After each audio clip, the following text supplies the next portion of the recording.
It was one of those days. I'd gotten yet another email from them letting me know that my presence was required on yet another Zoom call. I won't tell you who them are, but I will confess my response. Ugh! Isn't that pastoral? And then I drove home, and if you've ever been to the parsonage, and I think most of you have, there's one house on the corner, and then there's my neighbor's, there's my house. And as I drove in, there was one car parked on that street. One car. It was my neighbor's, and it was parked right in front of my mailbox. Right in front of it. Now, my mail person has made it very clear that they will not deliver my mail if there's something in front of my mailbox. And my first thought when I saw that car was, I'd have rammed that thing into the next block. Luckily, the next thought was, what is wrong with you? Because I don't normally think like that. I don't think. I know. But I'll be honest, that reaction scared me. It really did. So I started doing some research because I knew something else had to be behind that kind of anger, and I figured it probably had to do something with the pandemic. And as it turns out, many have been doing research on that very thing, those things that come out of us as a result of the pandemic. Fresh Expressions has done some work. The Trauma Healing Institute, whose materials Janet used last week. And then there have been numerous psychological studies out, all dealing with the effects of the pandemic on our lives. Now, some of those things are a sense of powerlessness, and that's been compounded by some of the stuff that's gone on in the political arena. There can be a sense of hopelessness, a feeling that life is spinning out of control. Some of the effects that psychologists are seeing are depression, stress, irritability, insomnia. If you can't sleep, maybe there's a reason. Anger, and emotional exhaustion. Maybe you've experienced some of those. I hope not to the extent that I did. But the purpose for this whole series is to give us some tools to deal with those issues and perhaps to begin to help others grapple with them. Because the thing is, those feelings won't go away once the restrictions ease and things kind of go back to what we might term normal. They might go underground, but sooner or later, if we don't deal with them, they're going to erupt, either internally or externally, and the damage can be far worse than a few holes in some wood that we talked about with Bella a moment ago. So what about anger? First, let's not forget that God forgives. Thank you, Lord. Let's not forget that Jesus understands all our temptations. Thank you, Lord, including things like anger. But nowhere do I read that he excuses them. I'll let that sit for a moment. In fact, Moses' story brings us face to face with a very inconvenient truth. That God expects more from us because we represent him to the world. If that weren't true, I would think God would cut Moses a whole lot more slack. I mean, after all, in this passage, his sisters just died. He's been leading the people of Israel around for 40 years. That generation that he led out of Egypt constantly accused him of bringing them out into the desert to die. They complained incessantly. They rebelled against Moses and Aaron's leadership.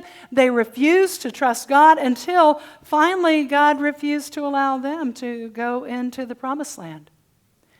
Now there's this second generation that's come about, and when we encounter them in this passage, they're back at the border of the promised land, and here they are accusing Moses of the same thing. I'd be frustrated too, wouldn't you? This is one of those things that made Moses such a good leader, though. Every time that he is challenged or accused, he goes into the tent of meeting and he seeks God on the people's behalf. He intercedes for them, and the Lord gives him a solution to whatever's going on, just like he does here. Take the staff. Now, it's symbolic of authority that God has granted to him. Speak to the rock. It'll pour out water. Instead, did you notice what Moses did? He shouts, "Listen, you rebels!" Can you hear the anger in it? I don't care how you couch it. If you call somebody a rebel, there's anger in it, isn't there? "Must we bring you water out of this rock?" He slams a staff into the rock, not once, but twice. Now, God's good. He still gives the community water, but he pronounces that sentence over Moses and Aaron, because you did not trust in me enough to honor me as holy in the sight of the Israelites, you will not bring this community into the land I give them. Now think about that judgment. After 40 years of putting up with all that nonsense and the anger of the moment, and the right to go into the promised land is lost. Now, in truth, there may be some other reasons that sentence is so harsh. Commentators have suggested that Moses stole the glory of God in claiming to be the one that brought it out of the rock. Must we bring water out of that rock? Suggesting also that perhaps that Moses and Aaron were leaders, and leaders are more culpable. Yes, and yes, that makes me tremble every time I stand in front of you. But in his anger, Moses also sinned. And that's what God addresses here. If we were to paraphrase God's statement and direct it toward us, it might read like this: our lack of control and unwillingness to honor God with appropriate actions in the sight of others also points to a lack of trust in Him. I'm going to say that one more time. Our lack of control and unwillingness to honor God with appropriate actions in the sight of others also points to a lack of trust in Him. It also does some major damage to our witness, doesn't it? Yeah. Think about it. Is our anger any less offensive to God? Brian was sitting behind me in the early service, and he says, remember, it's not the thought, it's the action. I didn't ask him why he said that. But we represent a God who is slow to anger and rich in love. And those things are to characterize us as His people as well, even when we're fed up, even when we're grieving, even when we're in the midst of a pandemic. Ow. That sounds really hopeless. Give us the good news, please, because this is really uncomfortable. Yes, it is. The good news is that in recognizing our responsibility, then we can begin to seek responsible ways to handle our anger. And it's a win-win situation when we do. That's really the good news, because God's glorified when we do. We become healthier and happier. Our relationships with others get better, and our families benefit. So there's really not a downside to dealing with it rightly, is there? This is where you say no, just in case you missed it. Thank you. So as we begin to grapple with this issue, it might be helpful to consider, what is anger? Well, first of all, it can be a response to something, and these are on that sheet that you were handed as you came in. You may want to take some notes there. I'll leave that up to you. First of all, anger can be a response that causes us irritation or frustration or pain or pleasure. Anger is generally not one emotion, but several all clustered together. It might be disappointment, hurt, rejection, embarrassment, neglect, abandonment. Might be a number of emotions all bundled together. And anger arises when we encounter something that we perceive to be wrong. Gary Chapman, whose book, The Other Side of Love, Handling Anger in a Godly Way, I've cited all throughout this sermon, believes that our anger, because we're created in the image of God, actually comes from two aspects of God's character. Now, you've heard me say this before: His holiness and His love. Think about it. What is God's response to sin?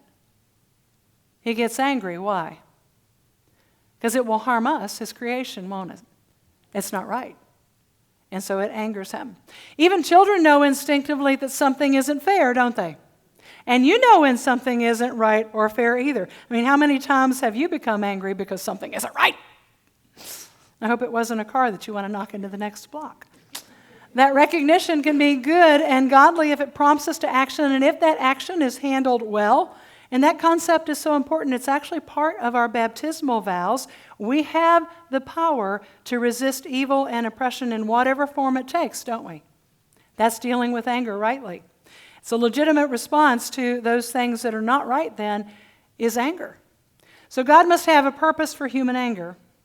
Based on what causes His anger and His loving response in the face of something that's not right, I'm going to suggest this: that human anger must exist to motivate us to take constructive action in the face of wrongdoing or when facing injustice. Would you agree? Okay, well, what's the difference then? That's a really good question as we look into the rest of this. Anger can be like a warning light on your dashboard. If it's flashing, it means something needs to be fixed, doesn't it? That's a great analogy. When you take your car in for a checkup, there's a process that mechanics go through to figure out what's wrong. Likewise, there's a process that can help us as we grapple with anger as well. It deals with 5 steps. They're on that sheet. You may want to take some notes. The first is to consciously acknowledge to yourself that you're angry. Paul writes in Ephesians 4:26, "In your anger, do not sin." It's okay to be angry, as Brian reminded me this morning. God himself gets angry. The important thing is how we handle it. And we won't handle it unless we recognize that it's there, will we?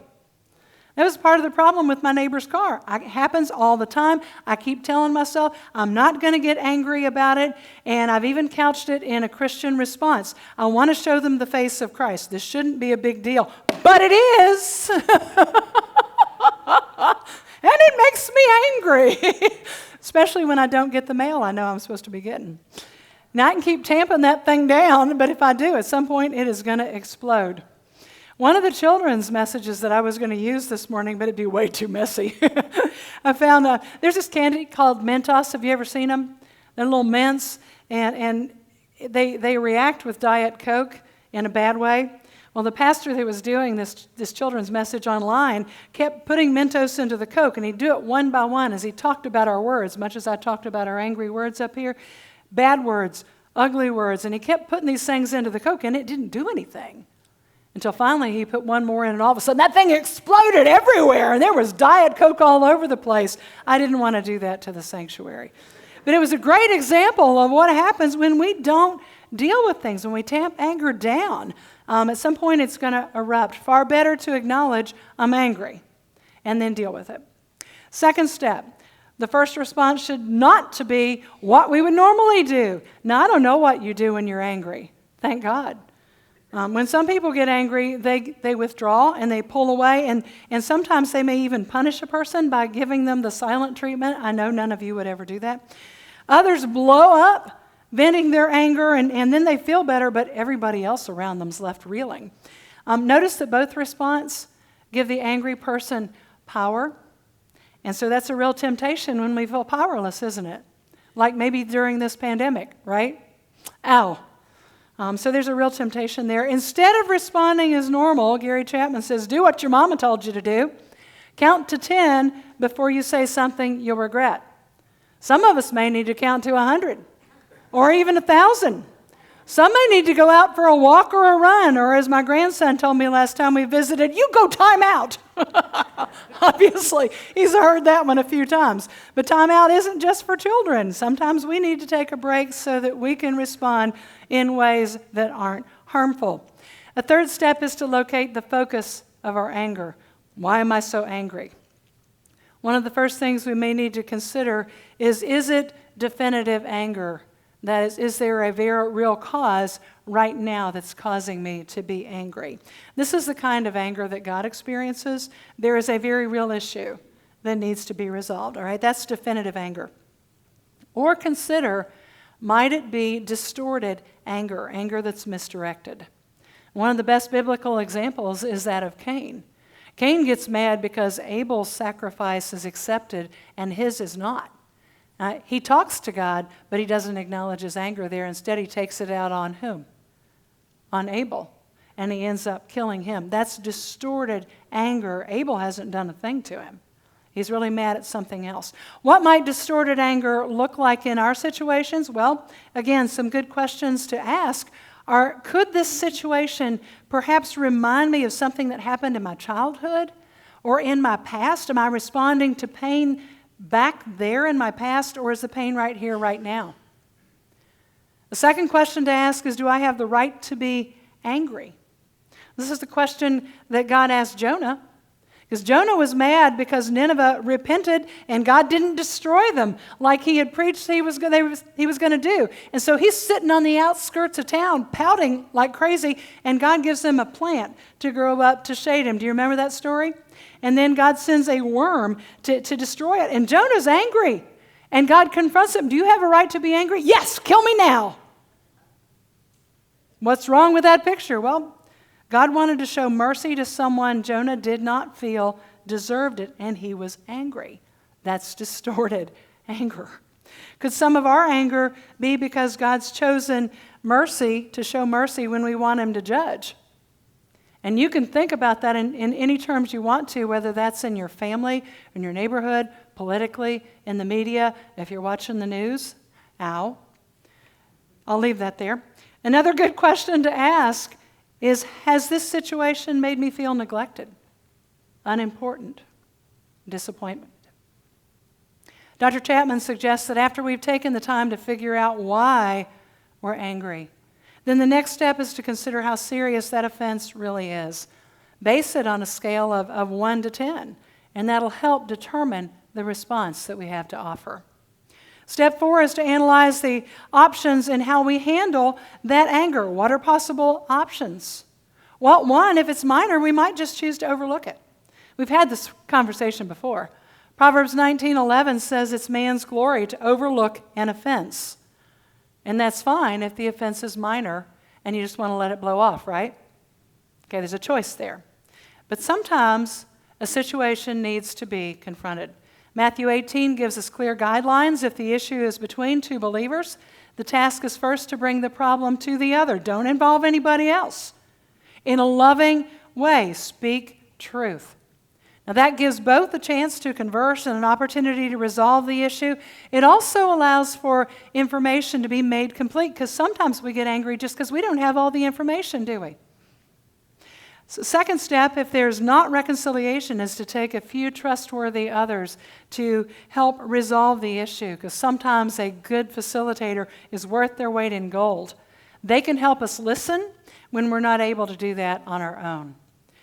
Now, the third step in some cases, if the issue cannot be resolved, is to take it to the church. Normally, that's resolved for great big issues, affairs, embezzlement, and the like. But the reason behind the necessity of resolving issues is the very same. Our unity and our love are those very things that's witness to Jesus Christ. And so they need to be resolved so that we can remain in unity and love, don't they? This is where you say yes. Or you can say ouch. The fifth step is to take constructive action. If the best thing to do is to forget it, make a point of taking that decision to God. Again, Dr. Chapman suggests praying a prayer of release. That way we acknowledge what we're choosing to do before God, and we're asking for his help in it. If you look at those sheets, there's a sample prayer on your handout. It acknowledges that we may not know everything, and that we entrust those things to the Lord. If confrontation is necessary, make sure that it's done in a loving and positive manner with the goal of reconciliation in mind, because in that way, we honor God. Do those things make sense? Now, I realize that we've gone on just a little bit long this morning. Can we handle just a little bit more? Okay. As we acknowledged at the beginning of the sermon, part of the anger that we may be dealing with, especially right now, may be cumulative. Like Moses' explosion in Numbers 20, perhaps that anger has been building. We might recognize it first in our thoughts, like mine, or we might recognize it in our response to those around us. We're a little short with them. They do something and it does not sit well, and we respond with a snap instead of in love. It might manifest physically. The sense of a gray cloud might settle over us, or a lack of energy. Sometimes we might feel like we're at the bottom of a well and life just keeps throwing stuff in on top of us. He gets along great with people, he does well in his job until his mother dies, and that's a triggering event. It's then that anger appears, depression, hopelessness, and so on. For us, according to these stories, again, the trigger may be the pandemic. And again, that's not an excuse, but rather an invitation. If it is long-term anger, how might we deal with that stuff? After all, many of the things that need to be dealt with happened in the past. Many of the people that were involved in them may even be dead. So how can we resolve those things so that they don't bother us? Some counselors compare that cumulative anger to a closet that we've kept locked up. Every time some anger appears, we just kind of stuff it in there and shut the door real quick, because we don't want to see what's in there. But what's in there is going to burst open someday, isn't it? Yeah, so we want to deal with it. One way is to write out all the people and things that you can remember that harmed you or wronged you in some way. Now, the intent is not to stoke anger, all right, but to bring it to light so that it can be processed and cleaned out. A couple of questions to ask are, who are the people who have wronged me? And these are on your sheet. What specifically have they done? And you want to be specific in that nature. Don't just write, they made me mad when I was a child. What did they say? What happened? Because it needs to be dealt with. Do a thorough inventory. Look back at your childhood. Look at family relationships, things that happened in school, on the job, and other relationships. Write them out. And consider first, are there things that you might need to confess? Because guilt will very often have some of those same effects. If there's something you need to confess, you know where to take those things. We have a gracious God who says, come, child, let's talk. And then there's forgiveness. Next, recognizing that God is both loving and just. Trust Him with the pain that you experienced by taking each of those individual situations to Him. Make a point in prayer of releasing both the person that caused the harm and the situation to God. And again, there's a sample prayer on that sheet that you were handed that might help you in that process.